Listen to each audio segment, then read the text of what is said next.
Eu preciso voltar numa visão de espiritualidade que embasa essa minha tese, a minha ideia do que é o feminino. O feminino é realmente o material do meu trabalho terapêutico, né? Porque eu acredito mesmo que o feminino é essa energia, esse arquétipo que vai trazer o despertar para a humanidade. É a energia de dentro de nós, de dentro da criação, que está à frente desse despertar e principalmente nesse momento que estamos vivendo agora. Então eu acredito que a partir de dentro é que nós vamos criar essa nova organização da vida. Como é que eu construí essa ideia filosófica e também onde eu embaso o meu trabalho? A gente está aqui, né, nessa terceira, quarta dimensão, né, caminhando para a quinta, dependendo aí do despertar, de um despertar coletivo maior. Nessa dimensão, quando a fonte, quando a divindade, quando a fonte de tudo que há começa a se manifestar aqui, começa a partir da dualidade, como se viesse se derramando um líquido, na minha visão, né? Vem derramando um líquido e ele vai chegando nessa terceira dimensão, onde tudo tem dois polos. As coisas, a gente está no mundo da integração. Como a gente está no mundo da integração, para a gente aprender a integrar as coisas, então elas chegam assim para nós. Tudo tem dois polos.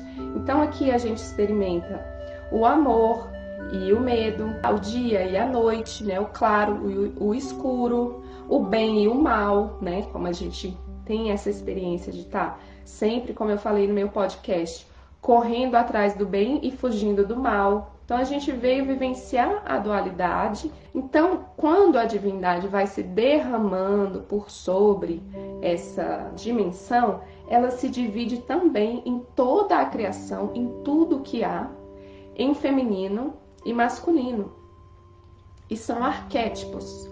Então, o criador, né, ou a criadora, Deus, a fonte, para criar tudo que tem nesse universo aqui, primeiro tem a ideia dentro da mente divina, pensando assim de uma forma bem figurativa para a gente compreender com a nossa mente, que ele desenha primeiro um molde, um modelo, e que nós, a partir da nossa experiência, da nossa capacidade de criação, a gente vai preenchendo esse modelo com as nossas próprias experiências. Então, o que quer dizer que o feminino e o masculino são arquétipos? Então, existe um vaso do arquétipo masculino e um vaso do arquétipo feminino. Um vaso do arquétipo árvore, um vaso do arquétipo planta, camomila, um vaso do arquétipo cristal. Então, tudo, o vaso do arquétipo onça, tudo tem o seu arquétipo. Existe esse vaso que é o arquétipo feminino e que nós, como seres criadores e todos os seres que têm essa centelha divina dentro, nós vamos preencher esse vaso de acordo com as nossas experiências, com as nossas vivências. Você, com a sua experiência, seja você homem, mulher ou qualquer outra coisa fora do binário, você tem conteúdos, né, que você vai preencher esse vaso. Então, isso é o feminino, né? Mas quais são as características desse vaso? Ele tem características, ele tem funções, ele tem já algo que vem pré-determinado. Esse vaso sempre vai ser o feminino, que a gente vai colocar lá nesse vaso. E aí é que vem essa riqueza, essa pluralidade